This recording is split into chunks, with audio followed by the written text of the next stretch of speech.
जय हिंद दोस्तों। आज की इस वीडियो में चर्चा करने वाले हैं बिहार दरोगा का प्रैक्टिस सेट नंबर 4।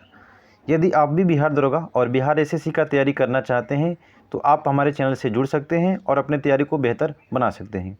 डेली इस चैनल के माध्यम से 9:30 बजे के बाद सुबह बिहार दरोगा का प्रैक्टिस सेट का लाइव डिस्कशन दिया जाता है और 5:30 बजे शाम डेली बिहार में जितने भी एग्ज़ाम कराए गए हैं उसका प्रीवियस ईयर कराया जाता है। तो चलिए अब प्रश्न की ओर बढ़ते हैं। पहला प्रश्न है भारतीय राष्ट्रीय कांग्रेस ने किस वर्ष पूर्ण स्वराज का प्रस्ताव पारित किया। तो ध्यान रखिएगा कि भारतीय राष्ट्रीय कांग्रेस के द्वारा पूर्ण स्वराज का प्रस्ताव कब पारित किया गया था। तो लाहौर अधिवेशन 1929 ईस्वी में किया गया था।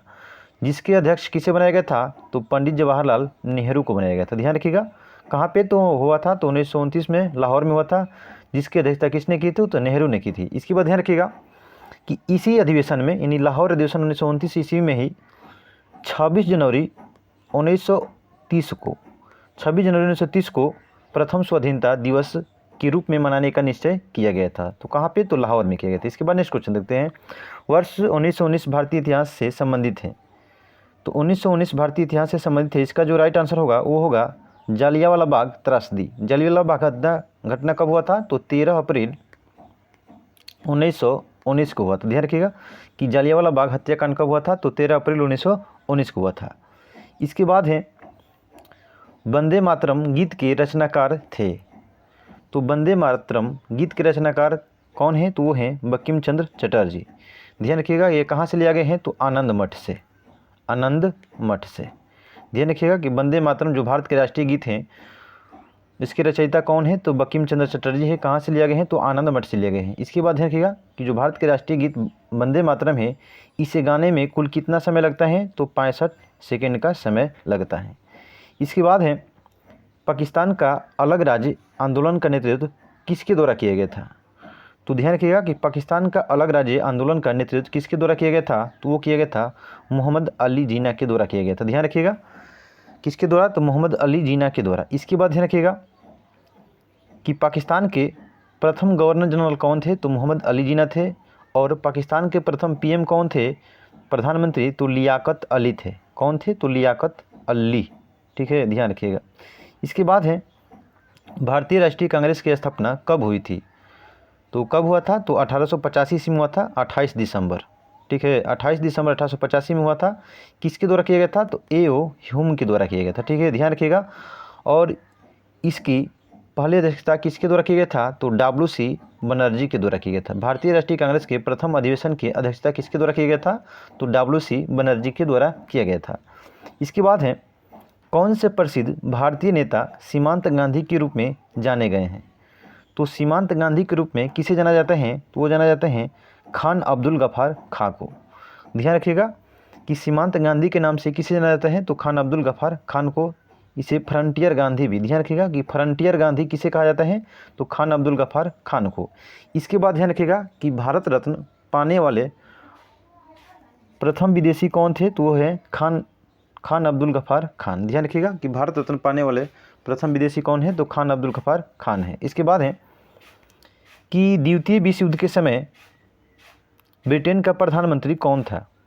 तो द्वितीय विश्व युद्ध के समय ब्रिटेन के प्रधानमंत्री कौन थे। तो वो थे विंस्टन चर्चिल थे। कौन थे। Winston Churchill.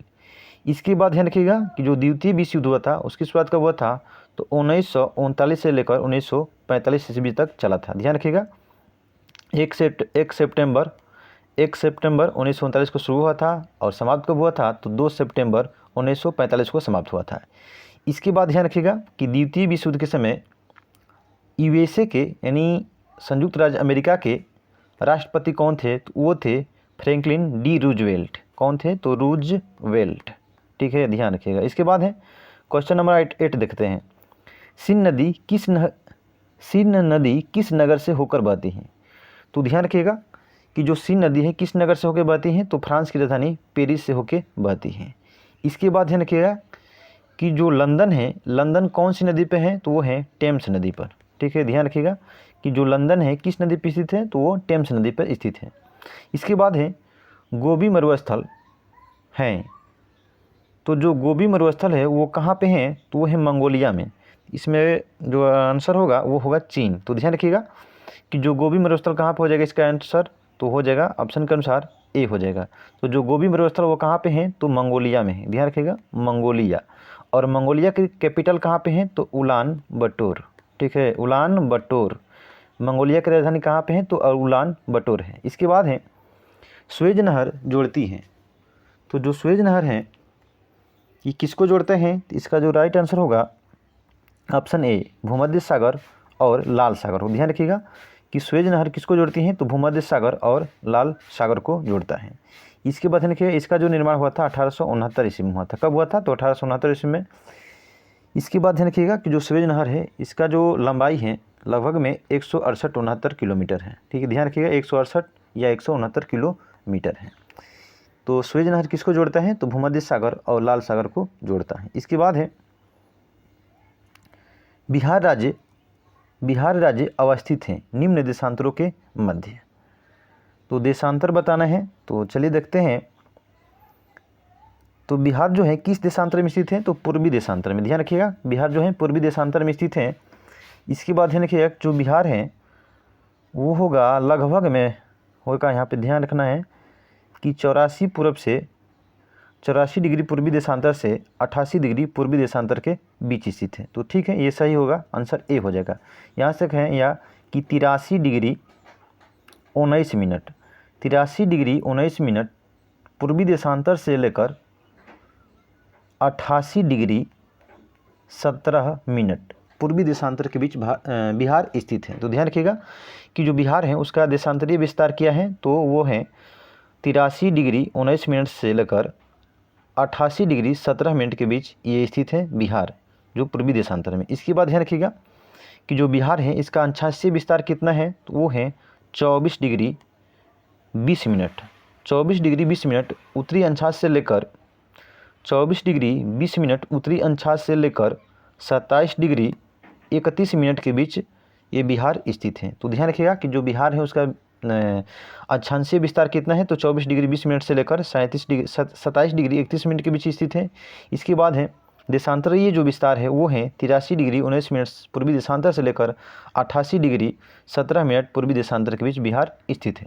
इसके बाद है कि बिहार में साक्षरता का स्तर है लगभग। तो ध्यान रखिएगा कि जो बिहार में साक्षरता का जो दर है वो कितना है, वो है 63.82। तो ध्यान रखिएगा कि बिहार में साक्षरता स्तर कितना है, तो वो है 63.82% है 2011 की जनगणना के अनुसार। ध्यान रखिएगा। इसके बाद है कि भारत में बिहार की जनसंख्या है। तो ध्यान रखिएगा कि जो बिहार की जनसंख्या है वो कितना है, तो वो है तीसरी सबसे अधिक है। तो पहला कौन सा है, यूपी है, दूसरा महाराष्ट्र है और तीसरा कौन सा है, तो वो है बिहार। इसके बाद देखिएगा इसका जो बिहार है इसका क्षेत्रफल के अनुसार कौन सा क्रम है, तो 12वां क्रम है। अब इसका ध्यान रखिएगा कि इसका स्थापना कब किया गया था, तो 22 मार्च, ठीक है 22 मार्च 1912 को। ध्यान रखिएगा। इसके बाद है कि मुंडा जनजाति अधिकांशतः बसी हैं। तो मुंडा जनजाति अधिकांशतः कहाँ बसी है, तो वो है मुंडा जनजाति बिहार। ऑप्शन के अनुसार क्या हो जाएगा, बिहार। और मुख्य रूप से कहाँ पे, तो वो हो जाएगा झारखंड में। ध्यान रखिएगा झारखंड में। चूँकि जो झारखंड था वो कब अलग हुआ था बिहार से, तो वो होता 15 नवंबर 2000 ईस्वी में। ध्यान रखिएगा कि जो झारखंड है वो बिहार से कब अलग हुआ था, तो वो हुआ था 15 नवंबर 2000 ईस्वी को अलग हुआ था बिहार से। इसके बाद है निम्नलिखित भारतीय राज्य में लौह अयस्क उपलब्ध नहीं है। तो किस राज्य में लौह अयस्क उपलब्ध नहीं है ये बताना है। तो इसका जो राइट आंसर होगा वो होगा, देखिए यहाँ पे जो मध्य प्रदेश में है, इसके बाद बिहार में है, उड़ीसा में है, लेकिन पंजाब में लौह अयस्क उपलब्ध नहीं है। तो ध्यान रखिएगा। इसके बाद है कि समुद्र तल पर पृथ्वी के केंद्र के सबसे निकट स्थान है। तो ध्यान रखिएगा कि समुद्र तल पर पृथ्वी के केंद्र के सबसे निकट, तो देखिए विषुवत रेखा है, पृथ्वी के केंद्र के सबसे निकट का स्थान कौन सा है, तो देखिए यहाँ पे ये दो देख रहे हैं ध्रुव है, ठीक है ध्रुव। तो देखिए देखते हैं इसका जो राइट आंसर होगा वो होगा उत्तरी ध्रुव या दक्षिणी ध्रुव, जो भी ऑप्शन में दिया हो तो उत्तरी ध्रुव हो जाएगा। इसके बाद है बड़ी लाइन की दो पटरियों के बीच की दूरी होती है। तो बड़ी लाइन की दो पटरियों के बीच की दूरी कितनी होती है, तो इसका जो राइट आंसर होगा वो होगा 5.1/2 यानी कितना हो जाएगा, तो हो जाएगा, अब ध्यान रखिएगा 5 फीट हो जाएगा, 5 फीट 6 इंची। ध्यान रखिएगा पूछा जाएगा। ध्यान रखिएगा कि बड़ी लाइन की दो पटरियों के बीच की दूरी कितनी होती है, तो वो होता है कितना, तो 5 फीट 6 इंची होता है। और इसके ध्यान रखिएगा इसे मीटर में बदलेंगे तो कितना हो जाएगा 1.676 मीटर। तो ध्यान रखिएगा बड़ी लाइन की जो लंबाई होती है मीटर में 1.676 होता है। इसके बाद है ध्यान रखिएगा कि जो छोटी लाइन होती है तो 2 फीट 6 इंची की 2 फीट 6 इंच इसकी लंबाई होती है। ठीक है, ध्यान रखिएगा कि छोटी लाइन की लंबाई कितनी होती है, तो 2 फीट 6 इंच होता है और मीटर में कितना होता है, तो 0.762 मीटर होता है। ध्यान रखिएगा। इसके बाद है टीपू सुल्तान ने अपनी राजधानी बनवाई। तो टीपू सुल्तान की राजधानी कहाँ थी, तो वो थी श्रीरंगपट्टनम। ध्यान रखिएगा श्रीरंगपट्टनम। इसके बाद ध्यान रखिएगा कि जो टीपू सुल्तान था वो कहाँ के शासक था, तो मैसूर के था। ठीक है, मैसूर ए शेर यानी मैसूर का शेर किसे कहा जाता है, तो टीपू सुल्तान को कहा जाता है। और जो टीपू सुल्तान थे इसका मृत्यु कब हुआ था, तो 1799 ईस्वी में हुआ था।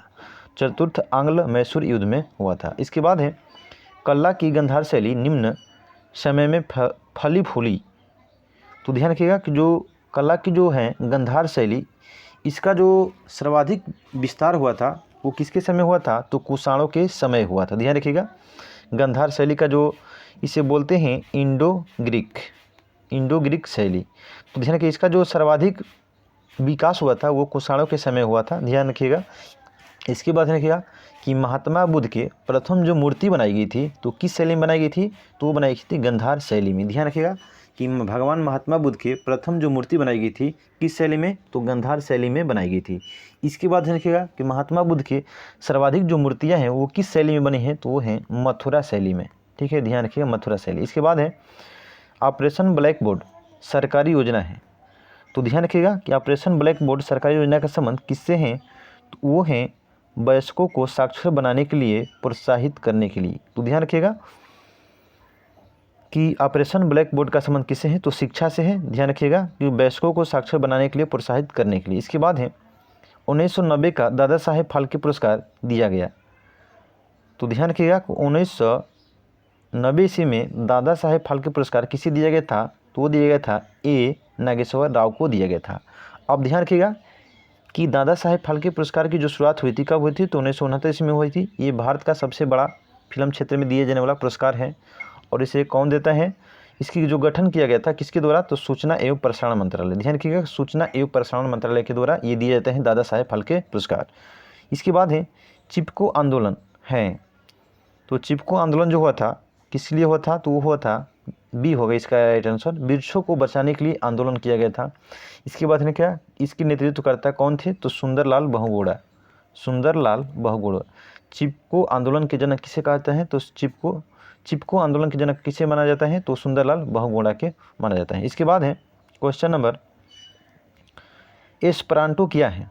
तो जो एस्परांटो है ये क्या है, तो वो हो जाएगा इसका जो राइट आंसर होगा वो होगा, ध्यान रखिएगा बहुत VVI क्वेश्चन है कि एस्परांटो क्या है, तो ये स्पेन का बंदरगाह नगर है। इसके बाद है बुतरोस घाली संयुक्त राष्ट्र संघ के नए महासचिव कहाँ के बने थे। तो ध्यान रखिएगा कि इसका जो राइट आंसर होगा वो होगा मिस्र के। तो जो बुतरोस घाली है कहाँ के हैं, तो मिस्र के बने हैं। इसके बाद ध्यान रखिएगा क्वेश्चन नंबर कि पूर्ण सोवियत संघ का कौन सा पहला गणराज्य था जिसने अपने को स्वतंत्र घोषित किया। तो ध्यान रखिएगा कि सोवियत संघ रूस का विघटन कब हुआ था, तो 1991 ईस्वी में हुआ था। कब हुआ था, तो 1991 ईस्वी में हुआ था। और इससे अलग होने वाला पहला जो राष्ट्र था वो था एस्टोनिया। कौन था, एस्टोनिया लिथुआनिया। तो इसका जो राइट आंसर होगा ऑप्शन होगा एस्टोनिया होगा, यानी बी होगा। तो ध्यान रखिएगा कौन कौन से थे देश। इसके बाद ध्यान रखिएगा लिथुआनिया था, एस्टोनिया और लातविया। तो देखिए यहाँ पे पहला जो था देश एस्टोनिया, दूसरा लिथुआनिया और तीसरा जो था वो लातविया। ठीक है, 3 देश। इसके बाद है कि 1992 के प्रारंभ में स्विट्जरलैंड का दावोस किस लिए खबरों में था। तो वो ये उस समय का करंट है। तो ध्यान रखिएगा इसका जो आएगा कि विश्व आर्थिक मंच की मेज़बानी के लिए। ध्यान रखिएगा कि जो डावोस हैं वो किस लिए प्रसिद्ध था उस समय, तो खबरों में था, तो विश्व आर्थिक मंच की मेज़बानी के लिए। इसके बाद है तो अभी भी कहाँ होता है, तो जो विश्व आर्थिक मंच की मेज़बानी कहाँ पे होती है, तो स्विट्ज़रलैंड के डावोस में ही होता है। ध्यान रखिएगा इसकी जो स्थापना की गई थी तो 1971 में। विश्व आर्थिक मंच की स्थापना कब की गई थी, 1971 में। इसके बाद है द छेस यानी सार्क आंदोलन शुरू करने का उद्देश्य था। तो ध्यान रखिएगा कि जो सार्क आंदोलन शुरू करने का जो उद्देश्य था वो था क्षेत्रीय सहयोग। क्या था, क्षेत्रीय सहयोग। इसकी जो स्थापना हुआ था 8 दिसंबर 1985 ईस्वी में, और इसका मुख्यालय कहाँ पे है, तो वो है नेपाल में। ठीक है। इसके बाद है कि इजराइल और PLO के बीच प्रथम सीधी बैठक कहाँ हुई। तो ध्यान रखिएगा इजराइल और PLO के बीच प्रथम सीधी बैठक कहाँ हुआ था, तो वो हुआ था वाशिंगटन DC में। कहाँ पे, तो वाशिंगटन DC में। इसके बाद है शांति निरस्त्रीकरण और विकास के लिए 1991 का इंदिरा गांधी पुरस्कार दिया गया। तो ध्यान रखिएगा 1991 में किसे दिया गया था, तो वो दिया गया था चांसलर कुर्त, ये जो होगा सैम नुजमा को दिया गया था। किसे दिया गया था, तो सैम नुजमा को दिया गया था। चलिए करें। इसके बाद है कि मदर टेरेसा के द्वारा स्थापित धर्म संघ कहलाता है। तो ध्यान रखिएगा कि मदर टेरेसा के द्वारा जो स्थापित धर्म संघ है उसे क्या कहा जाता है, तो मिशन रिज ऑफ चैरिटी। कब स्थापित हुआ था, तो 1952 ईस्वी में इनके द्वारा स्थापित किया गया था। इसके बाद ध्यान रखिएगा ये भारत कब आई थी, तो 1929 ईस्वी में आई थे। इसे निर्मल हृदय के नाम से भी जाना जाता है। इसके बाद आपका जो क्वेश्चन है वो है निम्नलिखित में से कौन सा कथन सत्य है। तो इसका जो राइट आंसर होगा संयुक्त राज्य अमेरिका में सरकार की संघीय प्रणाली है, ये बिल्कुल गलत है। भारत में सरकार की संघीय और एकात्मक दोनों की प्रणाली की, बिल्कुल सही, यानी ऑप्शन बी। इसके बाद 32 नंबर क्वेश्चन देखते हैं। पंचशील की मुख्य विशेषता क्या है। तो पंचशील की जो मुख्य विशेषता थी वो थी देशों के मध्य मित्रता और शांतिपूर्ण अस्तित्व। कब हुआ था, तो 1954 ईस्वी में हुआ था। भारत और चीन के बीच हुआ था। तो उस समय चीन के प्रधानमंत्री कौन थे, तो चाउ ए लाई। ध्यान रखिएगा चाउ ए लाई। और भारत के कौन थे PM, तो पंडित जवाहरलाल नेहरू। उनके बीच ये पंचशील समझौता हुआ था 1954 ईस्वी में, चीन और भारत के बीच। इसके बाद है, चलिए देखते हैं। इसके बाद है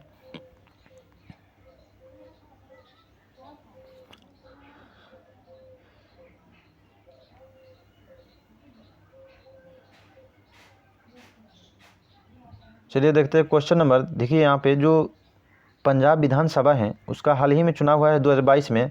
तो वहाँ पे किसकी सरकार है, तो वो है आप पार्टी की। ध्यान रखिएगा आम आदमी पार्टी की सरकार है। ठीक है।